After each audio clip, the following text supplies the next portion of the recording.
Hello students, I Dipendra welcome you all to Magnet Brains IIT JEE NEET.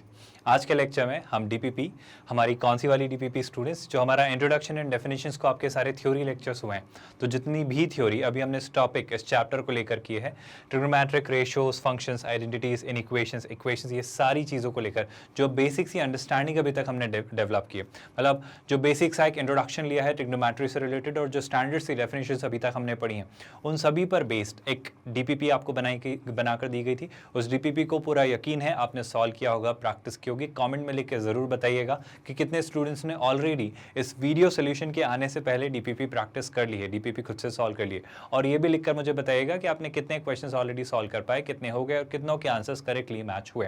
With that students, आज हम उस DPP के video solution को discuss करेंगे और डिटेल में चीज़ें डिस्कस करेंगे।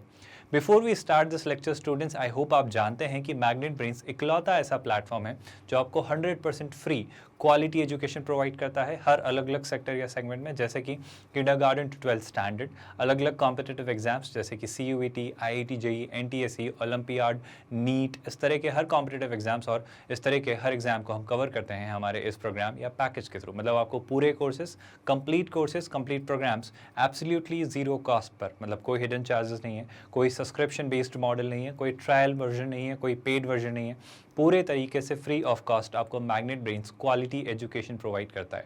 विद दैट स्टूडेंट्स, आज का लेक्चर शुरू करते हैं। But before I start today's lecture, क्या आप जानते हैं कि मैग्नेट ब्रेन्स का IIT JEE नीट मॉड्यूल आपको क्या क्या चीज़ें फ्री ऑफ कॉस्ट डिलीवर करता है? स्पेसिफिकली अगर मैं IIT JEE मॉड्यूल की बात करूं तो हम इंश्योर करते हैं स्टूडेंट्स कि हम हर एक चैप्टर के एक एक टॉपिक के detailed, thorough, comprehensive explanation videos बनाएं, जिसमें हम हर कंसेप्ट को, हर थ्योरेटिकल कंसेप्ट को काफ़ी सारे एप्लीकेशंस हैं, न्यूमेरिकल्स, इलस्ट्रेशन, एग्जाम्पल्स के साथ आपको एक्सप्लेन करें, ताकि आपकी एक अच्छी अंडरस्टैंडिंग यानी कंसेप्चुअल एप्लीकेबिलिटी डेवलप हो इस एग्जाम को लेकर, इस एग्जाम के हर एक पूछे जाने वाले कंसेप्ट को लेकर। अलॉन्ग विद दैट स्टूडेंट, जब भी कोई टॉपिक कंप्लीट होता है, जैसे अभी हमारा इंट्रोडक्शन एंड डेफिनेशन कंप्लीट हुआ, तो हम उसकी DPP डिस्कस करते हैं। वो DPP आपको मिल जाती है या तो वीडियो के डिस्क्रिप्शन में या फिर आपको हमारे वेबसाइट पर www.magnetbrains.com पर।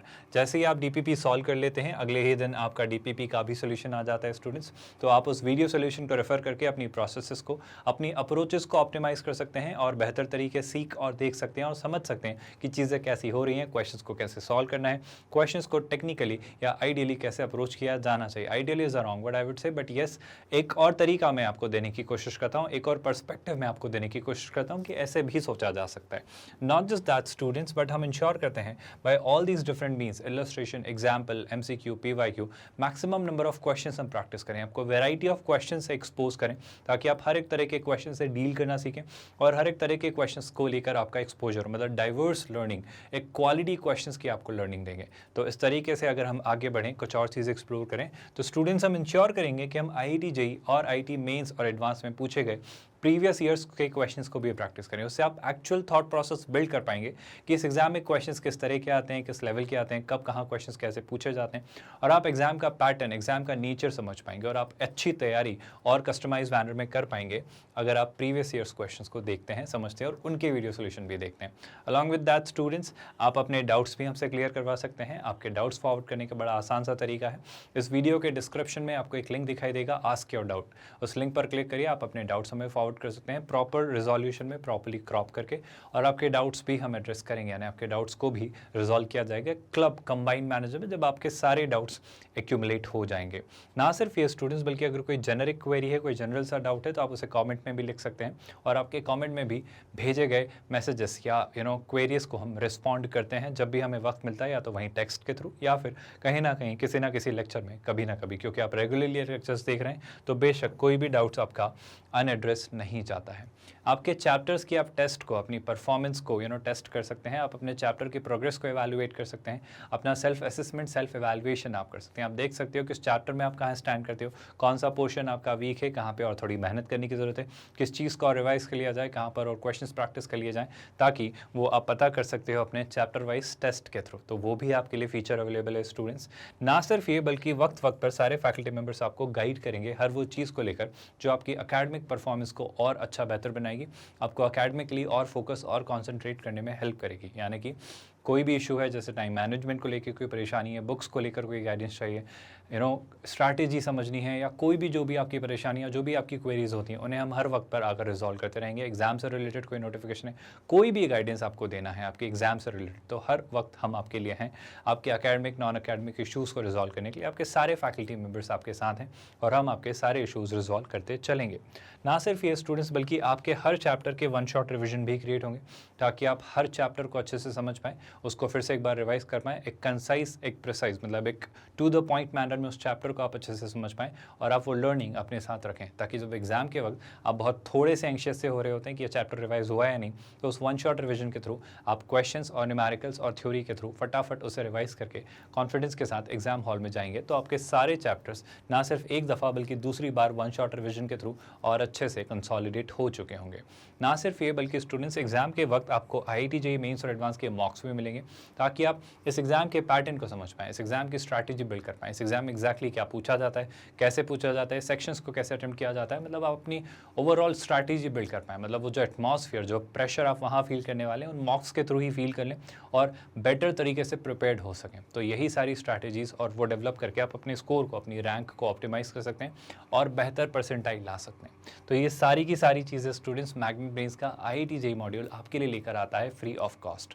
विद दैट स्टूडेंट्स, आज का लेक्चर शुरू करते हैं और मुझे कमेंट में आप बताइए कि आपने क्वेश्चन नंबर 1 को क्या मार्क किया, मतलब क्वेश्चन नंबर 1 का आपने क्या आंसर मार्क किया। तो जल्दी से लिखिए स्टूडेंट्स, आंसर की को रेफर मत करिएगा, खुद से बताइएगा कि जनरली आप क्या आंसर लेकर आए।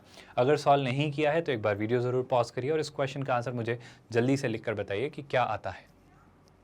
आई होप आप वीडियो पॉज करते हैं, कमेंट में लिखते हैं और फिर ही आगे बढ़ते हैं, है ना। चलिए इस क्वेश्चन को देखते हैं, इस क्वेश्चन में क्या लिखा हुआ है। इस क्वेश्चन में लिखा है कि थीटा के बारे में जो नॉलेज या इन्फॉर्मेशन मुझे दी जा रही है वो ये है सर कि थीटा 0 से π/2 के बीच है। ठीक है सर, अच्छी बात है।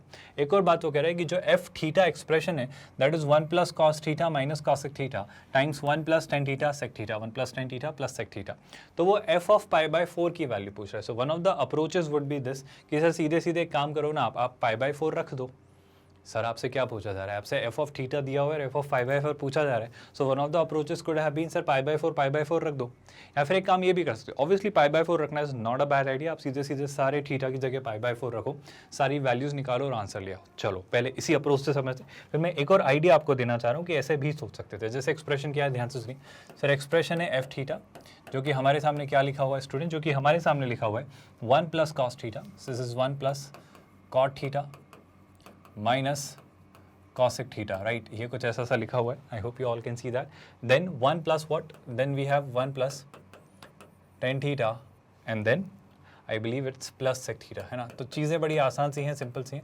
और अगर मुझसे f ऑफ π/4 पूछा है तो सर चीज़ें इतनी घुमा फिरा के क्यों सोचना, चीज़ों को सीधे सीधे आप निकाल लो। आपसे क्या पूछा जा रहा है, f ऑफ π/4। आई होप ये बड़ा सिंपल सा एक्सप्रेशन आपसे पूछा जा रहा है, यही बात तो वो कर रहा है। वो f ऑफ π/4 किसके इक्वल होगा, वो यही पूछ रहा है, राइट। तो मैं क्या करूँगा, सुनिए ध्यान से, मैं सारे थीटा की जगह π/4 रख दूँगा। तो हम क्या निकालने वाले स्टूडेंट, निकालने वाले 1 + cot π/4। आई होप आपको ये वैल्यू पता है, ये वैल्यू सारी आपको पता है। माइनस ये कितना लिखा हुआ स्टूडेंट्स, ये लिखा हुआ है cosec π/4, है ना। फिर ये क्या लिखा है स्टूडेंट्स, इसी में मल्टीप्लाई हो रहा है ये एक्सप्रेशन, क्या एक्सप्रेशन मल्टीप्लाई हो रहा है, ये लिखा है 1 + कितना स्टूडेंट्स 10 π/4 माइनस, अगर इसमें लिखूं तो ये सॉरी ये लिखा हुआ है प्लस sec π/4। आई होप ये वैल्यूज़ आपको याद है। वो टेबल जो हमने डिस्कस की थी, उस टेबल को अगर क्विकली रिकैप करें, उस टेबल को जल्दी से रिवाइज कर लें, क्योंकि मैं चाहता हूं कि वो टेबल आपको याद हो जाए। तो अगर मैं उस टेबल को फटाफट रिवाइज करूँ, मेजर चंक रिवाइज करूँ, क्योंकि ये 3 वैल्यूज़ अगर याद हों तो चीज़ें आसान हैं, मतलब sin थीटा, cos थीटा और tan थीटा। बस अगर ये 3 ही रेशोज़ के लिए करस्पॉन्डिंग मेजर हमारे एंगल्स पता हो तो बात बन जाती है। कौन कौन से students, 0 degree, 30 degree, 45 degree, 60 degree and 90 degree, जिन्हें आप अगर रेडियंस में लिखते हैं तो आप क्या लिख लेते हैं, इसे 0 π/6, है ना। इसे आप क्या लिखते हैं स्टूडेंट्स, π/4, जिसको हम एग्जैक्टली निकालना चाह रहे हैं। अलॉन्ग विद दैट ये कितना होता है, ये हो जाता है आपका π/3 और ये होता है स्टूडेंट्स π/2, है ना। और अगर मैं इन वैल्यूज़ की बात करूँ, आई होप ये सीधी सीधी वैल्यूज़ आपको पता है, इनको निकालते भी आता है, बट खैर after a certain amount of practice ये वैल्यूज़ आपको याद हो जानी चाहिए, है ना। तो उन्हीं को फटाफट रिवाइज करते हैं। मैं चार्ट डबल से क्रिएट इसलिए कर रहा हूँ क्योंकि मैं चाहता हूँ कुछ चीज़ें दोहराई जाएँ, कुछ चीज़ें रिपीट हों, और चीज़ें जब रिपीट होती हैं तो वो याद हो जाती हैं। तो कुछ चीज़ें याद हो जाएँ, इसलिए मैं उस इंटेंट के साथ आपको चीज़ें रिपीट करवा रहा हूँ। तो मुझे जल्दी से बताओ स्टूडेंट्स, कॉमेंट में लिख के क्या वैल्यूज़ होती हैं। साइन 0 डिग्री, आई होप याद है 0 होता है, 0 डिग्री नहीं, साइन 0 डिग्री 0 होता है। और साइन 30 कितना होता है स्टूडेंट्स, याद करो कितना, 1/2। साइन 45 डिग्री याद करिए स्टूडेंट्स, कितना 1/√2। साइन 60 कितना होता है स्टूडेंट्स, याद करिए। आई होप ये सारी बातें आपको याद है, कितना हो जाता है √3/2। और साइन 90 कितना होता है स्टूडेंट्स, साइन 90 हो जाता है 1।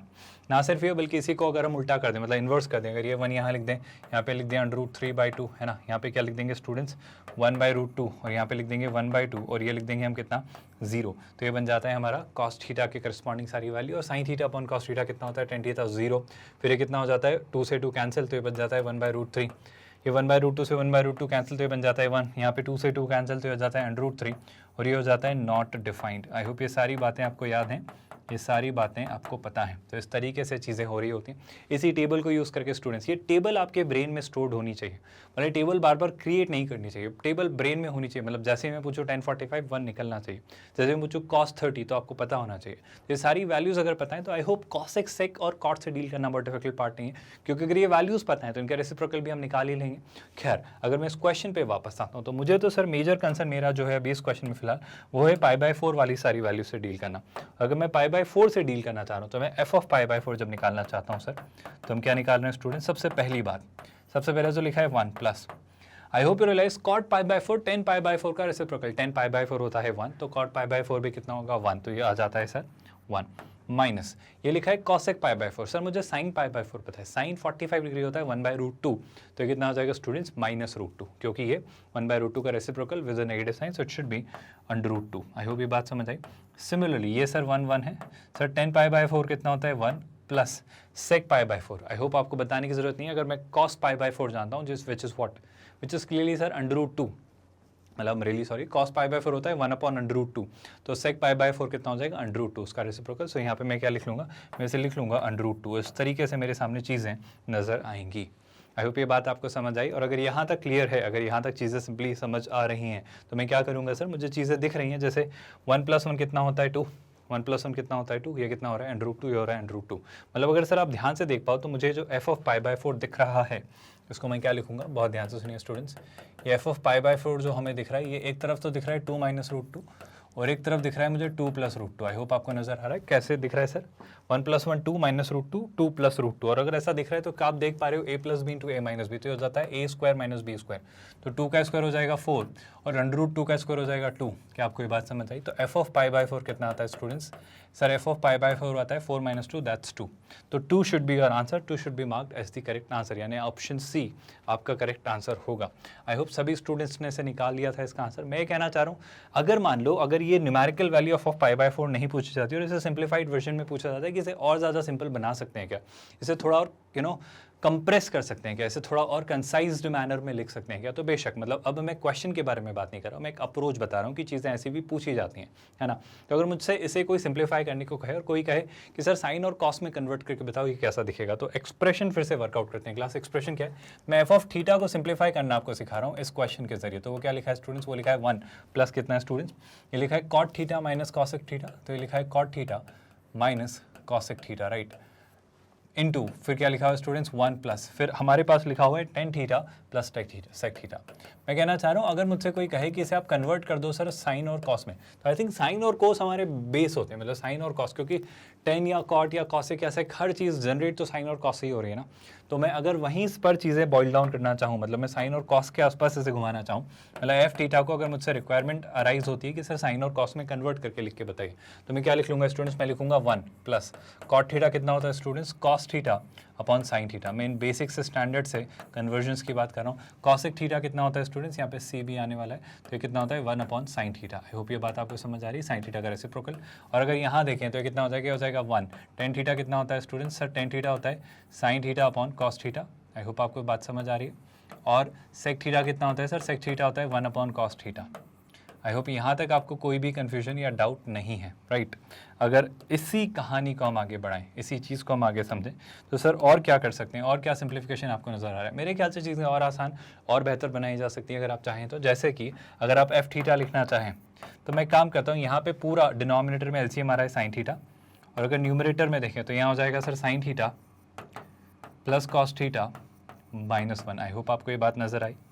सिमिलरली सर अगर आप यहाँ भी देखें, अगर आप यहाँ भी देखना चाहें तो मेरे ख्याल से यहाँ पूरे डिनोमिनेटर में मैं एलसीएम ले सकता हूँ cos थीटा, और अगर ये एलसीएम लिया cos थीटा तो न्यूमरेटर में क्या दिख जा रहा है, न्यूमरेटर में दिख जा रहा है cos theta plus sine theta -1। तो आई होप यहाँ से भी मैं कुछ ना कुछ तो कह ही सकता हूँ, कुछ ना कुछ निकाल ही सकता हूँ, कुछ ना कुछ वर्कआउट कर सकता हूँ। क्या आपको ये बात समझ आई स्टूडेंट्स? बड़ी सिंपल सी स्टैंडर्ड सी बातें मैं लिख रहा हूँ, पर एक छोटा सा ऑब्जर्वेशन, रियली सॉरी, यहाँ पे होगा +1। आई होप ये छोटे से एरर्स आप नोटिस करते हैं। ऐसी सिली मिस्टेक्स आप एग्जाम में अवॉइड करिएगा। मतलब यहाँ पे होता ही है कि मुझे चीज़ें समझानी भी होती है और लिखनी भी होती है, तो उस दौरान शायद मैं कोई पॉइंट मिस कर जाता हूँ। बट जब आप एग्जाम में या कोई भी क्वेश्चन सॉल्व करें तो पूरे फोकस के साथ करिए। ऐसा कोई एरर मत करिए कि आप प्लस को माइनस लिख दें, उससे पूरा आंसर गड़बड़ हो जाएगा। ठीक है, अगर अब मैं यहाँ से चीज़ें वर्कआउट करना चाहूँ तो आई थिंक अगेन मैं एक चीज़ सोच पा रहा हूँ, जो मैं कहना चाह रहा हूँ ये कि डिनोमिनेटर में तो साइन थीटा और कॉस थीटा मल्टीप्लाई हो जाएंगे, बट न्यूमरेटर में अगर मैं देखूँ तो क्या मैं इसे थोड़ी देर के लिए ए और इसे बी मान सकता हूँ? तो ये हो जाता है a - b, और यहाँ पे क्या हो जाता है? ये हो जाता है a + b। बस मैं एक एक्सप्रेशन वर्कआउट करना चाह रहा हूँ। मान लो मुझसे f ऑफ π/4 नहीं पूछा जाता, मुझसे f थीटा को सिंप्लीफाई करके बोला जाता है कि निकाल के बताइए क्या होता है। तो f ऑफ थीटा को अगर मैं सिंप्लीफाई करने जा रहा हूँ तो बहुत ध्यान से सुनिए, f ऑफ थीटा क्या होने वाला है उसे समझते हैं। तो सर f ऑफ थीटा जो होगा वो क्या होगा? a + b × a - b कितना होता है? a² - b²। तो वो कितना हो जाएगा? a मतलब क्या? Sine theta plus cos theta, है ना? तो sine theta plus cos theta का स्क्वायर न्यूमरेटर में पहले। आई होप ये बात आपको कंफ्यूज नहीं करती है। और b² कितना होता है? 1 का स्क्वायर 1। और डिनोमिनेटर में शैलाई से कि सर छोटा सा ऑपरेशन है, साइन थीटा और कॉस थीटा को मल्टीप्लाई करिए, वो कितना हो जाने वाला है? सर वो हो जाने वाला है sine theta into cos theta. तो डिनोमिनेटर में आई हैव कितना? Sine theta into cos theta. I hope ये बात, ये एक्सप्रेशन आपको क्लियरली समझ आ रहा है। विद दैट अगर मैं आगे बढ़ूँ तो सर एफ थीटा क्या बन जाता है? सर एफ थीटा बन जाता है साइन थीटा और कॉस थीटा a + b का होल स्क्वायर अगर मैं करूं तो कितना होता है सर? a² + b² + 2ab। तो ये हो जाएगा सर क्या? सर ये हो जाएगा sine square theta plus cos square theta plus 2 times sign theta cos theta. क्या आपको ये बात समझ आई? -1 न्यूमरेटर में हमें कुछ ऐसा दिख रहा है, और डिनोमिनेटर में अगर देखें तो ये कितना बन जा रहा है? सर ये बन जा रहा है sine theta dot cos theta. क्या आपको कुछ नज़र आ रहा है जो मैं हाईलाइट करना चाह रहा हूँ स्टूडेंट, जो मैं आपको दिखाना या समझाना या कहना चाह रहा हूँ? अगर आप ध्यान से देखें तो आप देखो ध्यान से student, sine square theta plus cos square theta ये एक आइडेंटिटी होती है। हमसे कहा जा रहा है sine square theta plus cos square theta हमेशा 1 होता है स्टूडेंट्स। तो सीधी बात, ये कितना बन जाने वाला है? 1।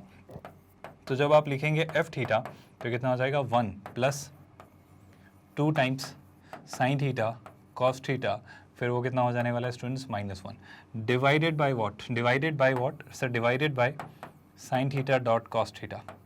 और अगर अब आप ध्यान से देखें, अगर आप ध्यान से नोटिस करें, अगर आप गौर फरमाएं तो सर ये 1 से -1 कैंसिल, अब बच क्या रहे? Sine theta cot theta cos theta. Sine theta cos theta को ये sine theta cos theta cancel कर देगा, तो I be finally be left with 2। आप मेरा पॉइंट समझना चाह रहे हो, जो मैं ऑब्जर्वेशन आपको देना चाह रहा हूँ? मैं ऑब्जर्वेशन ये देना चाह रहा हूँ कि सर बहुत ध्यान से सुना स्टूडेंट्स, एफ थीटा एक्चुअली 2 है। मतलब एफ थीटा एक कांस्टेंट फंक्शन है। F theta in sign theta cos theta in पे किसी पे भी डिपेंडेंट ही नहीं है, मतलब वो थीटा पर ही डिपेंडेंट नहीं है, उसमें कहीं से कहीं तक थीटा ही नहीं है। तो F theta for any value of theta, मतलब इसमें थीटा की जगह π/4 की जगह π/2 रख देते, π/8 रख देते, कुछ भी रख देते, it is bound to be 2। आपको बात समझ पाए?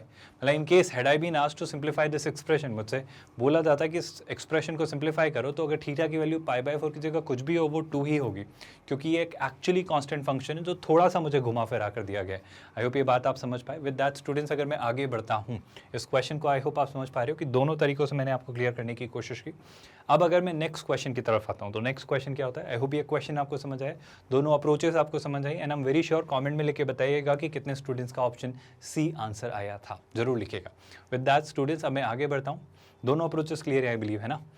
ये टेबल याद रहेगी आई बिलीव। इसी के साथ अब आते हैं नेक्स्ट क्वेश्चन की तरफ। एक और शानदार सा क्वेश्चन, एक इंटरेस्टिंग सा क्वेश्चन।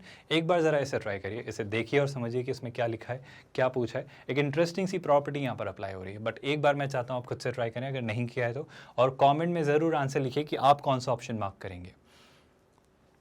आई होप ये क्वेश्चन आपने ट्राई किया, इसे वर्कआउट करने की कोशिश की। देखो वो क्या लिख दे रहा है, वो लिख रहा है 2 cos theta is equal to √x + 1/√x। ठीक है सर, फॉर सम x > 0। ये सारी बातें बाद में, इस क्वेश्चन को बाद में सॉल्व करेंगे। क्या आपको ये इंपॉर्टेंट सा ऑब्जर्वेशन, ये इंपॉर्टेंट सी प्रॉपर्टी याद है स्टूडेंट्स? अगर कभी भी मुझसे कोई कहे a + 1/a, है ना, a + 1/a मुझसे कोई कहता है, और अगर मुझे बोला जाता है कि सर ये जो a है ये एक पॉजिटिव नंबर है, तो मैं हमेशा ये कहता हूँ कि a + 1/a हमेशा 2 से बड़ा या उसके इक्वल ही होगा। ये हमेशा ट्रू होता है, एक आइडेंटिटी है। मतलब आइडेंटिटी के बजाय मैं कहूँगा ये एक रूल है कि a plus 1 upon a, identities are wrong words here students. एक नंबर और उसका रेसिप्रोकल, और टू बी मोर प्रिसाइज एक पॉजिटिव नंबर और उसका रेसिप्रोकल हमेशा 2 या 2 से बड़ा होता है, उसकी मिनिमम वैल्यू हमेशा 2 होती है। इसको मैं अरिथमेटिक मीन और ज्योमेट्रिक मीन की एक प्रॉपर्टी के थ्रू प्रूव कर सकता हूँ, बट अभी चूंकि ये टॉपिक हमने नहीं पढ़ा है तो अभी बस इसे एज अ प्रॉपर्टी याद रखिए। जब हम ये चैप्टर पढ़ेंगे तब हम डिटेल में समझेंगे कि ऐसा क्यों होता है ना। बट अभी फिलहाल के लिए एक इंपॉर्टेंट सी लर्निंग ये है कि कोई भी एक पॉजिटिव नंबर उसका रेसिप्रोकल का सम हमेशा 2 या 2 से बड़ा होता है। अच्छा 2 कब होता है? जब वो नंबर 1 हो। सोच के देखो 1 प्लस 1 अपॉन 1 2, वरना आप अगर a को बढ़ाओगे ना तो ये छोटा हो जाएगा, और अगर इसे बढ़ाओगे तो ये छोटा हो जाएगा। अगर आप इसे बढ़ाओगे तो ये छोटा होगा, और अगर इसे बढ़ाओगे तो ये छोटा होगा। तो हमेशा ये नंबर 2 से बड़ा ही होगा, मतलब मिनिमम 2 ही होगा, 2 से छोटा नहीं हो पाएगा। आई होप आप मेरी बात समझ पा रहे हो। मिनिमम कहाँ मिलेगा? जब दोनों ही 1 हो। इसी तरीके से एक और इंपॉर्टेंट सी प्रॉपर्टी निकल कर आती है स्टूडेंट्स, अगर आपको बोला जाए a प्लस 1 बाई ए, तो अगर बोला जाए कि a जो है वो एक नेगेटिव नंबर है तो ये हमेशा -2 के इक्वल या उससे छोटा ही होता है। मतलब अगर a एक नेगेटिव नंबर है, अगर a 0 से छोटा एक नंबर है तो एक नंबर और उसका रेसिप्रोकल, एक नेगेटिव नंबर और उसका रेसिप्रोकल हमेशा मिनिमम मैक्सिमम -2 होता है या फिर उससे हमेशा छोटे ही होता है। अगर a -1 हुआ, सोच के बताओ स्टूडेंट्स, अगर a -1 तो -1 प्लस -1 -1 -2, वरना बाकी सारे केसेस में ये हमेशा -2 से छोटा ही होगा। आप अगर इसको मतलब छोटा करने की कोशिश करोगे तो ये बड़ा होगा, और इसे बढ़ाओगे तो ये छोटा होगा, और ओवरऑल वो हमेशा आपको -2 से पीछे ही लेकर जाएगा। पर आप -2 से छोटी मतलब -2 से बड़ी वैल्यूज़ की तरफ नहीं जा सकते। आपकी मिनिमम मैक्सिमम जो वैल्यू मिलेगी वो होगी -2 और या फिर उससे छोटी मिलेगी। उसके बियॉन्ड आप राइट हैंड साइड शिफ्ट नहीं हो पाओगे नंबर स्केल पर। क्या आप ये बात डाइजेस्ट कर पा रहे हो? इस बात का बहुत इंपॉर्टेंट सा सिग्निफिकेंस, इस बात का बहुत गहरा सा मतलब है। इस बात को यहाँ अगर मैं अप्लाई करूँ, अगर आप इस क्वेश्चन में सोच पा रहे हो तो क्या आप मुझे सोच के बता सकते हो कॉमेंट में लिखकर कि मैं क्या कहना चाह रहा हूँ या यहाँ पे मैं क्या बोलना चाह रहा हूँ? एक बार सोचो स्टूडेंट्स, जरा दिमाग लगाओ। मैं बड़ी सिंपल सी बात आपसे कहना चाह रहा हूँ। मैं कहना चाह रहा हूँ कि जब लिखा हुआ है 2 cos थीटा, 2 cos थीटा क्या लिखा हुआ है स्टूडेंट्स? मुझे वो लिख कर कह रहा है कि सर ये जो 2 cos थीटा है, ये जो 2 cos थीटा है सर, ये इक्वल है किसके? ये इक्वल है √x प्लस 1 अपॉन √x। क्या आपको कुछ स्ट्राइक किया, कुछ क्लिक हुआ जो मैं कहना चाह रहा हूँ? इसी बेसिस पे अगर हम समझ आए तो वो कह रहा है for some x greater than 0, बहुत इंपॉर्टेंट बात, for some x greater than 0। Sir चूंकि x अंडर के अंदर है so it is bound to be positive, उसको ग्रेटर देन 0 होना ही पड़ेगा, और यहाँ पे √x डिनोमिनेटर में है तो x 0 भी नहीं हो सकता। क्या आप मेरी बात समझ पा रहे हैं? खैर उसके अलावा then which one of the following is not equal to cos 5 theta. वो cos 5 थीटा की आपसे वैल्यू पूछ रहा है। सर cos 5 थीटा हम निकाल लेंगे, हम cos 5 थीटा वर्कआउट कर लेंगे। पहले तो हम इस बारे में बात करते हैं कि इसके बारे में आपका क्या ख्याल है। आई होप ऑब्जर्वेशन बड़ा सिंपल सा है। ऑब्जर्वेशन क्या है? 2 cos theta is √x plus 1 upon √x। अब मैं अलग अलग आपको ऑब्जर्व करके बताता हूँ। पहले हम राइट हैंड साइड ऑब्जर्व करते हैं। पहले मैं इस वाले पार्ट को ऑब्जर्व करता हूँ। आप इस वाले पार्ट के बारे में क्या कमेंट दे सकते हैं स्टूडेंट्स? मेरा कहना होगा कि √x प्लस 1 अपॉन √x जब बोला जा रहा है, √x is anyway going to be positive. I hope आप जानते हैं कि √x is going to be a positive value. x तो वैसे ही पॉजिटिव है, पर √x तो बाउंड है ना, पॉजिटिव होना तय है। तो एक पॉजिटिव वैल्यू प्लस उसका रेसिप्रोकल, और क्या मुझे सिखाने की ज़रूरत है, अगर किसी पॉजिटिव वैल्यू में अगर उसका रेसिप्रोकल ऐड किया जाए तो हमेशा 2 से बड़ा होता है ना। मतलब इसको प्रूव कैसे करते हैं मैं वो भी बात कर लेता हूँ। आप याद रखिएगा स्टूडेंट्स, 2 टर्म होती है, एक होता है अरिथमेटिक मीन और एक होता है geometric mean. Now what is arithmetic mean? जैसे कि मेरे पास 2 टर्म्स हैं, मेरे पास 2 टर्म्स हैं a और b, तो a और b का अरिथमेटिक मीन होता है उन दोनों टर्म्स का सम divided by number of terms. जैसे आप नॉर्मल एवरेज निकाला करते हो ना, वैसे आप अरिथमेटिक मीन निकालते हो।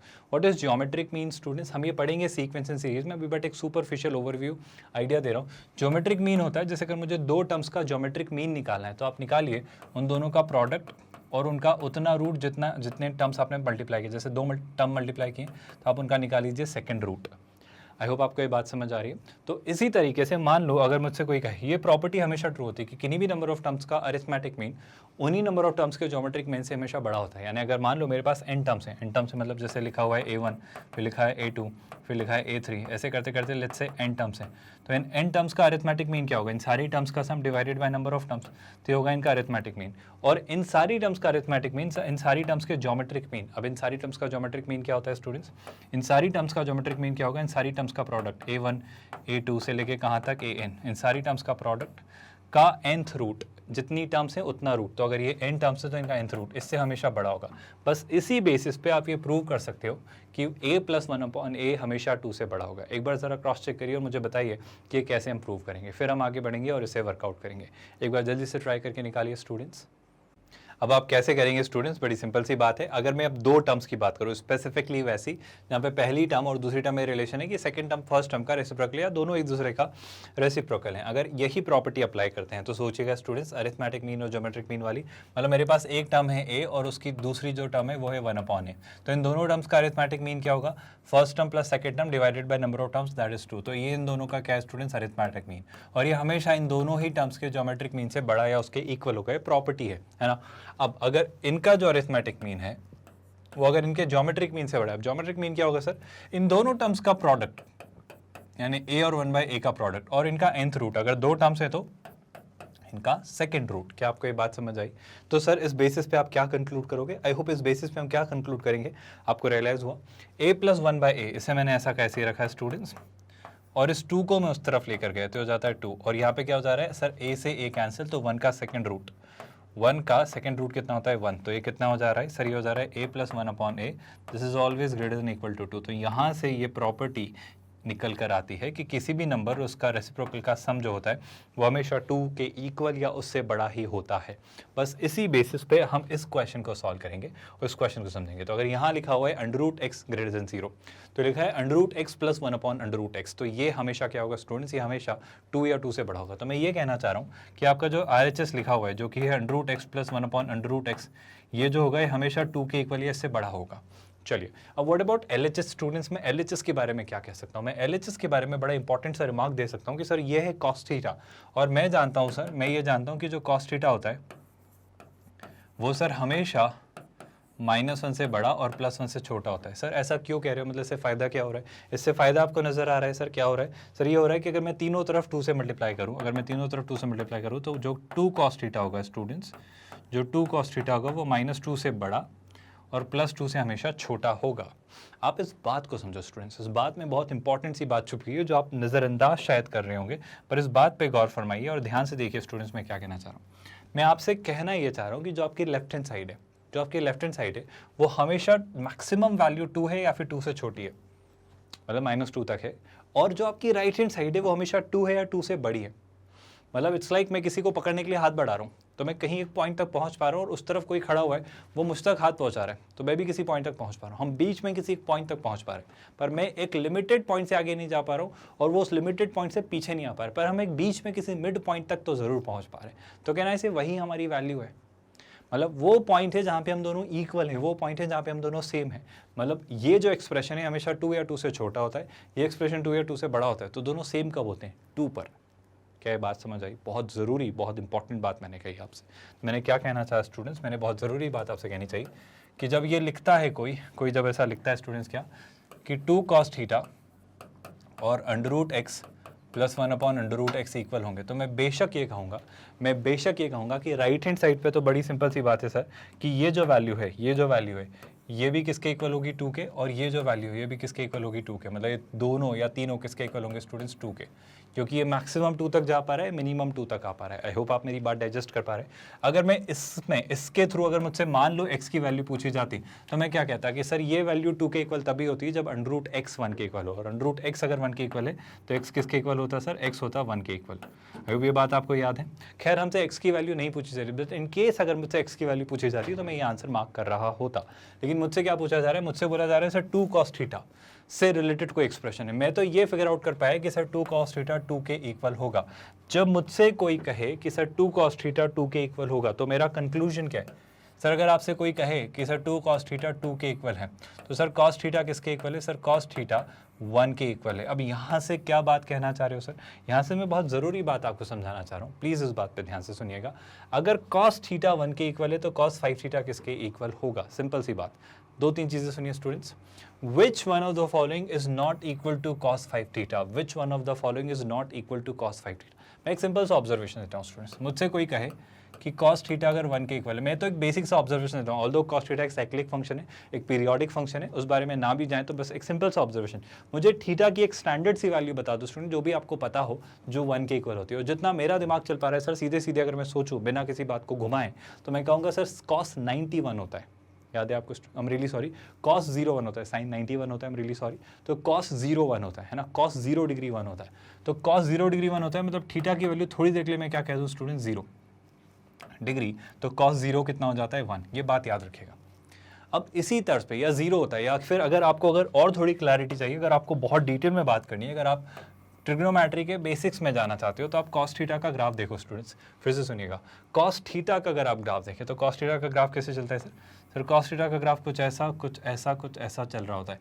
मैं ग्राफ क्यों बनाना चाह रहा हूँ, क्योंकि मैं आपको बहुत ही ज़रूरी, बहुत ही खास बात नोटिस करवाना चाह रहा हूँ। वो खास बात यह है स्टूडेंट्स कि ये था 0, ये होगा π/2, ये होगा पाई, फिर ये होगा 3π/2, ये होगा 2π। तो मैं बड़ा सिंपल सा ऑब्जर्वेशन आपको देना चाह रहा हूँ, ये रहा होगा -π और यहाँ कहीं आया होगा वापस कितना -2π।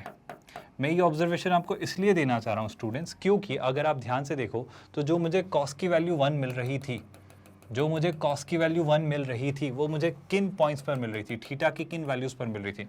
तो अगर मैं थीटा की वैल्यूज़ को आपको हाईलाइट करके दिखाना चाहूँ तो 0, 2π, -2π ऐसी इन वैल्यूज़ पर मिल रही थी। मतलब बेसिकली सर कॉस एक पीरियोडिक फंक्शन है और 2π के बाद वो वैल्यू रिपीट करता है। मतलब अगर थीटा पर वो सेम थी, अगर वो थीटा पर सेम थी तो ध्यान से सुनिएगा, 2π प्लस थीटा, 2π प्लस मतलब 4π प्लस थीटा, 5π प्लस थीटा, इन वैल्यूज़ पर वो सेम होगी। बड़ी सिंपल सी बात मैं आपसे कहना चाह रहा हूँ। मतलब मैं आपसे कहना चाह रहा हूँ कि 0, फिर 2π, फिर अगला 2π, फिर अगला 2π, इन पर वो सेम होगी। क्या आप बात समझ पा रहे हो? मतलब मैं बड़ी सिंपल सी बात आपसे कहना चाह रहा हूँ, प्लीज़ ध्यान से सुनिएगा, बहुत फोकस्ड होके सुनिएगा कि 2π में अगर थीटा ऐड कर दें और 2π में से थीटा सब्ट्रैक्ट कर दें, है ना, उस केस में मुझे हमेशा वो वैल्यू सेम मिलनी है। क्या वैल्यू सेम मिलनी है कि जो 0 डिग्री पे आपको 1 मिल रहा था वैसी ही वैल्यू मिली है। ऑल्दो ये जो जनरल सोल्यूशन की तरफ मैं बढ़ रहा हूँ ना, ये जनरल सोल्यूशन बहुत डिटेल में हम थ्योरी लेक्चर्स में अभी हाल ही के दिनों में पढ़ने वाले हैं, जब मैं आपको बताऊंगा कि ट्रिग्नोमेट्रिक फंक्शंस में अगर कभी कोई ऐसा कहे, मतलब आप इसको कैसे लिखते हो, अगर मैं आपको एक अलग पर्सपेक्टिव देना चाहूँ तो आप इसको कैसे लिखते हो, आप लिखते हो cos theta is equal to cos 0, है ना, और फिर आप सिर्फ थीटा को 0 के इक्वल नहीं लिखते हो। मैं यही कहना चाह रहा हूँ कि थीटा से 0 नहीं होगा, थीटा और भी वैल्यूज होगा। थीटा और भी कौन कौन सी वैल्यूज होगा सर, 2π भी हो सकता है, -2π भी हो सकता है, 4π भी होगा, -4π भी होगा, ऐसी बहुत सारी वैल्यूज होंगी।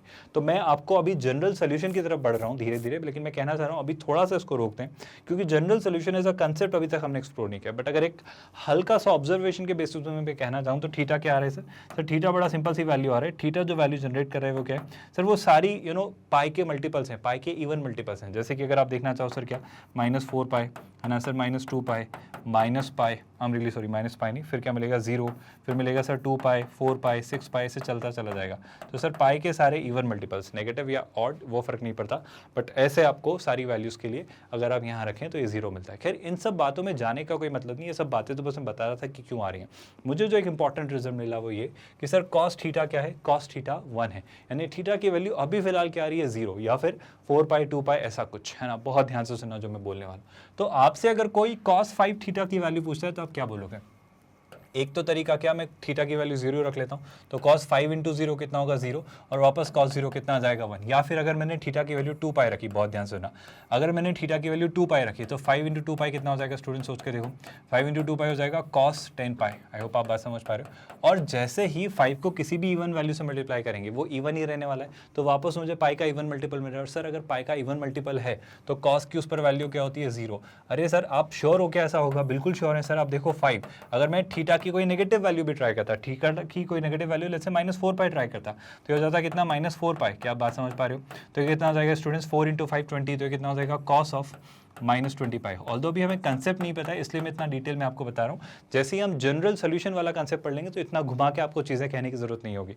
तो cos ऑफ -20π कितना हो जाएगा सर, ये भी 0 हो जाएगा। आप मेरी बात समझ पा रहे हो?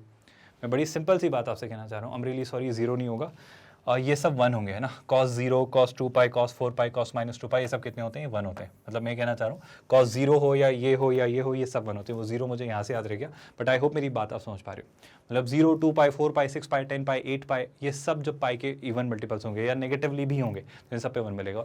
5 इंटू थीटा, और थीटा क्या है? थीटा खुद 2π का एक मल्टीपल है, मतलब पाई का एक इवन मल्टीपल है, तो वो बेशक इवन होने वाला है। तो 5 से कोई फर्क नहीं पड़ रहा है। मतलब मैं ये कहना चाह रहा हूँ cos 5 theta for all the values of theta जो इस पैटर्न को फॉलो करती है, this is always going to be what 1। पहली बात आपको समझ आई? तो हमसे जो पूछा जा रहा है cos 5 थीटा, उसकी वैल्यू क्या है 1, पर वो क्या पूछा है, which one of the following is not equal to cos 5 theta. तो पहली बात तो अगर ये MCQ है, अगले सिंगल चॉइस करेक्ट ऑप्शन है, तो मैं ये क्रैक कर पा रहा हूँ सर कि cos 5 थीटा जो है वो है 1। और अगर cos 5 थीटा 1 है तो क्लियरली ऑप्शन डी तो आंसर नहीं है। मतलब ऑप्शन डी आंसर है, क्योंकि वो पूछ रहा है कौन सी वैल्यू नहीं हो सकती cos 5θ के equal, it is not equal to. तो ऑब्वियसली ऑप्शन डी गलत है, मतलब ऑप्शन डी ही इसके लिए सही आंसर है, क्योंकि वो गलत ही पूछ रहा है आपसे। बट क्या सर ए, बी और सी तीनों सही है? मान लो अगर ये MSQ होता, अगर आपको चेक करना होता कि कौन सा सही है, कौन सी वैल्यू इसके इक्वल है और इनमें से कौन सी चेक करनी होती, तो क्या चेक कर सकते हैं?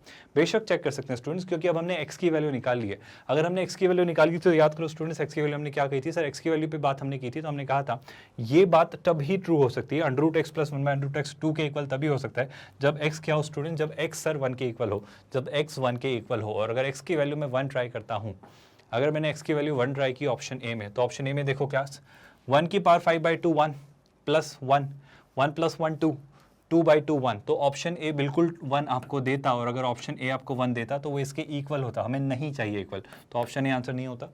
अगर यहाँ 1 ट्राई किया तो वापस 1 की पावर 3/2 1 + 1 1 + 1 2 2/2 क्लियरली 1, तो ऑप्शन 2 बी भी आपको क्या देता 1, और ऑप्शन बी भी इस तरह पर आपका आंसर नहीं होता। What about option C? Option C तो सीधा सीधा उसने 1 दिया ही है, तो ये भी आंसर नहीं होगा, मतलब ये तीनों 1 है और 1 के इक्वल नहीं चाहिए था, तो हम क्या मार्क करेंगे students? Option D.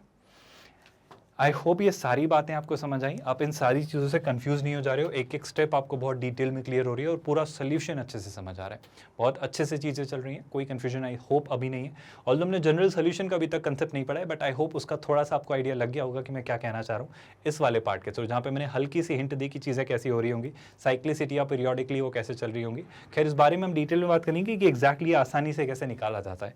Apart from that हमने एक छोटा सा कंसेप्ट और पढ़ा कि अरिथमेटिक मीन हमेशा ज्योमेट्रिक मीन से बड़ा या उसके इक्वल होता है। फिर इस बारे में और डिटेल में बात हम सीक्वेंस एंड सीरीज पढ़ते वक्त और डिटेल में करेंगे, तो चिंता मत करना, उस बारे में और डिटेल में क्लैरिटी मिलेगी। बट इस कंसेप्ट को याद रखना हमेशा, ये बहुत ज़रूरी, बहुत क्रूशियल कंसेप्ट है जिसका भरपूर इस्तेमाल करता है IIT JEE मेंस और एडवांस दोनों एग्जाम में, है ना। विद दैट स्टूडेंट्स, अब हम शिफ्ट करते हैं नेक्स्ट क्वेश्चन की तरफ। मुझे यकीन है कि आपको पिछला क्वेश्चन समझ आया होगा। इस क्वेश्चन को देखिए, समझिए और कमेंट में मुझे लिखकर बताइए कि इस क्वेश्चन का आप क्या आंसर मार्क करेंगे। तो एक बार जल्दी से देख लीजिए, समझ लीजिए और मुझे बताइए कि आपने कौन सा ऑप्शन मार्क किया बिना अपनी आंसर की को रेफर किए। देखो वो क्या लिख दे रहा है, जरा ध्यान से देखो स्टूडेंट्स, बड़ा ही मजेदार सा एक क्वेश्चन है। वापस वो कह रहा है अल्फा और बीटा 0 से π/2 के बीच में है, ठीक है सर, और ई एक एक्सप्रेशन है, तो वो ई के बारे में पूछ रहा है कि वो अल्फा से इंडिपेंडेंट है, वो बीटा से इंडिपेंडेंट है, या दोनों से इंडिपेंडेंट है, या वो 2 × tan अल्फा + tan बीटा के इक्वल है, क्या है वो एग्जैक्टली। तो एक काम करते हैं, हम इस एक्सप्रेशन को सिंप्लीफाई करना शुरू करते हैं। अब एक्सप्रेशन क्या है सर, उसे देखते हैं। एक्सप्रेशन है ई जो है वो है tan alpha + beta, tan alpha + tan beta, तो लिखा हुआ है tan अल्फा + tan बीटा। फिर क्या लिखा हुआ है सर, फिर अगर मैं और आगे बढ़ता हूँ तो मुझे नेक्स्ट जो टर्म दिखती है that is times tan alpha + tan beta times 1 - cot alpha cot beta, है ना। तो यहाँ पे क्या लिखा हुआ है, ये ध्यान से देखना स्टूडेंट्स, 1 - क्या मैं इसे ऐसा लिख सकता हूँ स्टूडेंट्स, प्लीज़ ध्यान से सुनिए। अगर ये लिखा है 1 - cot अल्फा cot बीटा, तो cot अल्फा क्या होगा, tan अल्फा का रेसिप्रोकल, तो cot अल्फा को 1/tan अल्फा और cot बीटा को 1/tan बीटा। तो ये जो cot अल्फा और cot बीटा, इसे मैं 1/tan अल्फा और 1/tan बीटा लिख रहा हूँ। I hope this doesn't bother you. तो यहाँ पे कितना लिख लेता हूँ मैं से मान लो लिख लेता हूँ 1/ कितना tan अल्फा tan बीटा। क्या ये बात आप सभी को समझ आई? फिर क्या कर रहे हैं सर, फिर हम कर रहे हैं ऐड। किसे ऐड कर रहे हैं, इस एक्सप्रेशन को। इस एक्सप्रेशन को ध्यान से देखिए स्टूडेंट्स, बहुत ध्यान से देखिए। ये लिखा है cot अल्फा + cot बीटा, मैं चाह रहा हूँ सब कुछ tan अल्फा की टर्म्स में लिख लूँ, क्योंकि शायद अगर ऑप्शन डी होना हुआ तो इस तरीके से आंसर आ जाएगा। तो मैं इसे लिख लेता हूँ 1/tan alpha 1/tan beta. I hope we can do that. So cot alpha + cot beta को ये एडिशन के साथ लिखा हुआ है, तो यहाँ पे लिखा हुआ है एडिशन, तो cot अल्फा + cot बीटा को मैं लिखता हूँ 1/ कितना tan अल्फा, और cot बीटा को क्या लिख लेते हैं 1/tan बीटा। आई होप ये प्रोसेस समझ आई। फिर क्या लिखा हुआ है स्टूडेंट्स, फिर लिखा हुआ है 1 - tan अल्फा tan बीटा, है ना। तो ये कितना हो जाएगा स्टूडेंट्स, ये हो जाएगा 1 - कितना students tan alpha tan beta. I hope ये पूरी प्रोसेस आपको क्लियर हुई और यहाँ तक कोई भी डाउट नहीं है। सर अब इससे कैसे सिंप्लीफाई करेंगे, इससे कैसे निजात पाएंगे, इसे कैसे सिंप्लीफाई करके आंसर वर्कआउट करेंगे। बहुत टफ पार्ट नहीं स्टूडेंट्स, अगर आप चीज़ें सिंप्लीफाई करना जानते हैं, चीज़ें आसानी से सोच पा रहे हैं, तो मेरा सजेशन है कि एक छोटा सा काम ये कर लेते हैं स्टूडेंट्स की मल्टीप्लिकेशन कर लेते हैं और सिंप्लीफाई करते हैं। आप चाहें तो, अगर आपको लगता है कि नहीं सर मैं साइन और कॉस के टर्म्स में ज़्यादा आसानी से सोच पाता हूं, तो पूरे एक्सप्रेशन को आप चाहते तो साइन और कॉस में भी कन्वर्ट कर सकते थे, आप वैसे भी सॉल्व करिए। ट्रिग्नोमेट्रिक इक्वेशंस का फायदा ही यही है कि जब इन एक्सप्रेशन से आप डील करेंगे तो आप कैसे भी करके आंसर लाइए, घुमा फिरा के बात बॉयल डाउन होगी उसी पॉइंट पर जहाँ सबका आंसर कन्वर्ज होगा। तो आप किसी भी तरीके से करें, आंसर आपका आएगा। तो आपने अगर इसके अलावा कोई और तरीका यूज़ किया so that is perfectly fine, है ना। बस सही तरीका होना चाहिए, आप अप्रोचेस सही यूज़ करें, फॉर्मूले सही लगाएं, कन्वर्जन सही करें, है ना। अगर मैं यहाँ से अगर आगे बढ़ना चाहूँ तो मेरे दिमाग में जो ख्याल आता है वो ये कि सर एक काम करते हैं, इस पूरे एक्सप्रेशन को यहाँ और इस पूरे एक्सप्रेशन को यहाँ मल्टीप्लाई कर देते हैं। आई थिंक वही सबसे अच्छा तरीका होगा। तो अगर मैंने ऐसा करना सोचा, ऐसा करने का सोचा, है ना, या फिर मुझे जो नज़र आ रहा है कि अगर मैंने यहाँ पे इसे टेन अल्फा और बीटा को वैसे लिखा होता तो भी बात बन जाती। खैर अब जब हम यहाँ तक आई गए हैं तो उस थॉट के बजाय इसी थॉट को हम एड्रेस करते हैं और इसी को फीड करके आगे बढ़ते हैं। तो अगर मैंने इसे सॉल्व किया तो देखो ध्यान से क्या हो रहा है, मैं इस पार्ट को अंदर मल्टीप्लाई कर दे रहा हूँ, तो ये क्या बन जा रहा है, सुनिएगा बहुत ध्यान से। Tan alpha plus tan beta को अंदर मल्टीप्लाई किया तो 1 से जब मल्टीप्लाई किया तो कितना हो जाता है, ये हो जाता है tan alpha plus tan beta, है ना। और जब यहाँ मल्टीप्लाई किया तो कितना हो जाता है स्टूडेंट्स, हो जाता है minus of what, tan alpha plus tan beta, और डिनोमिनेटर में कितना है स्टूडेंट्स, तो डिनोमिनेटर में है tan alpha dot tan beta, है ना। आई होप ये पूरी स्टेप आपको समझ आई।